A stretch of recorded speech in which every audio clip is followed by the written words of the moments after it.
Terima kasih pemirsa, Anda masih bersama kami dalam Berita Papua. Bagi Anda yang baru bergabung, kami akan sajikan kembali 3 berita utama hari ini.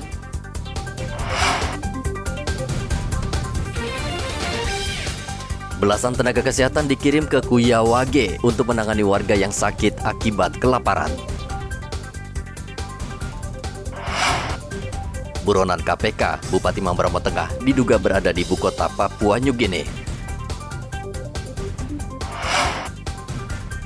2 kapal milik Pemprov Papua Barat rusak karena tidak dirawat.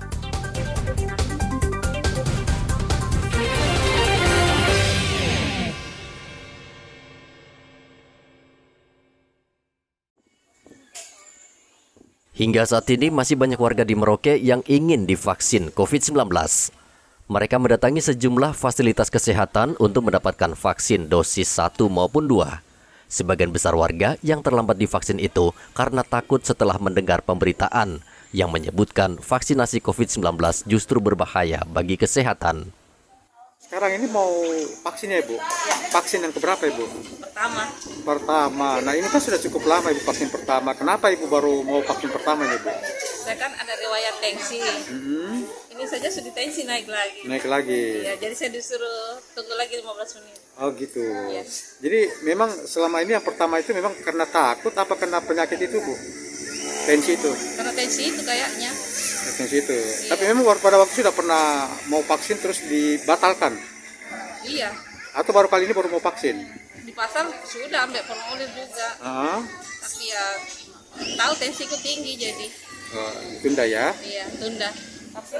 Vaksin pertama. Ibu, kenapa baru mau vaksin pertama, Ibu? Ulang lagi toh. Peraturannya kalau sudah 6 bulan disuruh ulang lagi. Tapi pada waktu itu tidak ada penyakit yang menyertai, Bu. Tidak ada ya? Iya. Jadi baru kali mau suntik vaksin pertama ya? Iya. Tim dokter di salah satu klinik sejauh ini tetap melayani vaksinasi terhadap warga yang baru pertama kali divaksin. Di klinik saat ini masih banyak yang mendaftar untuk vaksin 1. Banyak yang vaksin 1 itu karena kalau ada yang lanjut usia biasa yang awal-awal mereka mau vaksin terkendala biasa dengan tekanan darahnya. Nah itu sekarang juga sudah mulai vaksin 1 juga banyak. Terus yang berikutnya yang mau berangkat juga yang masih vaksin 1 juga banyak. Terus berikutnya yang drop out juga masih banyak. Drop out mungkin waktu pertama kita tanyakan kendalanya apa sampai lebih dari 6 bulan baru datang vaksin lagi. Katanya lupa, begitu alasan mereka. Alasan seperti itu ya, Dok ya? Siap. Vaksinasi dosis 1 dan 2 di Merauke sudah mencapai 95%. Angka ini merupakan yang tertinggi di Papua. Namun untuk vaksinasi booster baru mencapai 20% atau sekitar 20.000 warga dari target 100.000 orang. Muhammad Ridwan melaporkan dari Merauke, Papua.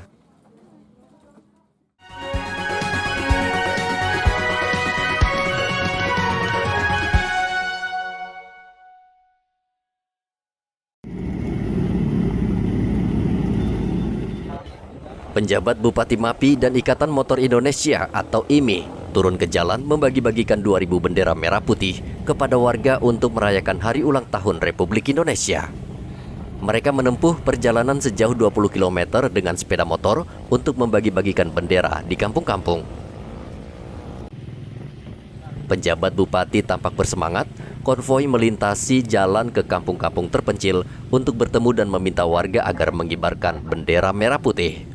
Kegiatan ini merupakan gerakan nasional pembagian 10 juta bendera merah putih yang dilaksanakan di seluruh kabupaten kota di negara Republik Indonesia.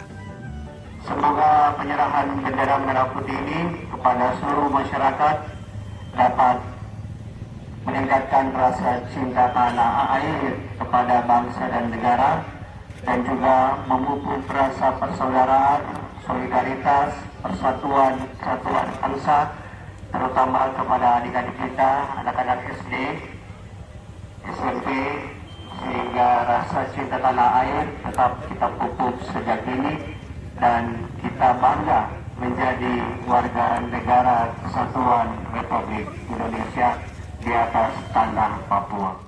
Untuk membangkitkan semangat nasionalisme dan persatuan, Bupati meminta seluruh warga di setiap kampung mengibarkan bendera merah putih. Dari MAPI, Igobat Momolin melaporkan.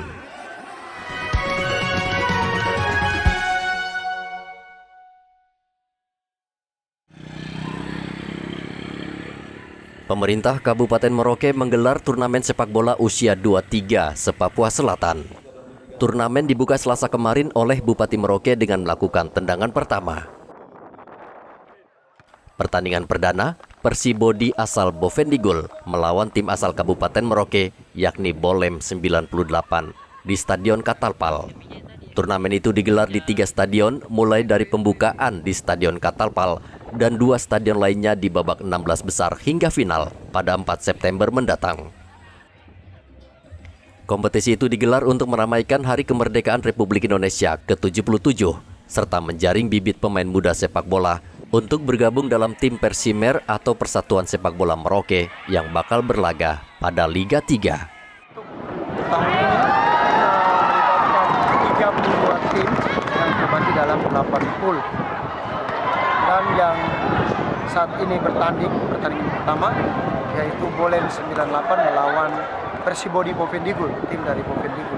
Jadi sini setelah pertandingan ini dilanjutkan, dijadwalkan sampai dengan tanggal 4 September untuk pelaksanaan final nanti. Dan menggunakan 3 lapangan untuk pembukaan kita di Stadion Katalpal. Kemudian selanjutnya penyisian di lapangan Minimaru Merauke dan lapangan Unmus. Selanjutnya di babak perempat final sampai dengan final kita terpusat semua di Stadion Katalpal kembali. Dan ini merupakan kegiatan di samping kegiatan 17 Agustus kami juga dalam rangka seleksi untuk tim Persimer di Liga 3 tahun 2022 dan Porprov Papua tahun 2022. Dan ini juga syukuran untuk terwujudnya Provinsi Papua Selatan, sehingga kami melibatkan tim dari Pendikbud MAPI dan Asmat. Bupati Merauke Romanus Mbaraka meminta para pesepak bola yang bertanding untuk menunjukkan kemampuan terbaik, sehingga mata akan tertuju pada pemain yang berbakat. Berkompetisi baik sebentar, tunjuk skill selama kompetisi di jalan, jaga persahabatan. Di sini juaranya juara biasa-biasa saja. Gitu. Tapi kalau you tunjuk kompetisi, you tunjuk skill, you tunjuk permainan yang bagus, pasti mata kiri kanan ini akan lihat bagus. Turnamen diikuti 32 tim dari Merauke, Asmat, MAPI, dan Bovendigul. Seluruh tim terbagi dalam 8 grup dengan masing-masing grup diisi 4 tim yang akan saling berhadapan untuk lolos ke babak selanjutnya. Muhammad Ridwan melaporkan dari Merauke, Papua. Pemirsa, informasi tadi sekaligus mengakhiri jumpa kita dalam Berita Papua. Saya Graciela Taime mewakili seluruh kru kerabat kerja yang bertugas menyampaikan terima kasih. Selamat beraktivitas. Sampai jumpa. Wanyambe.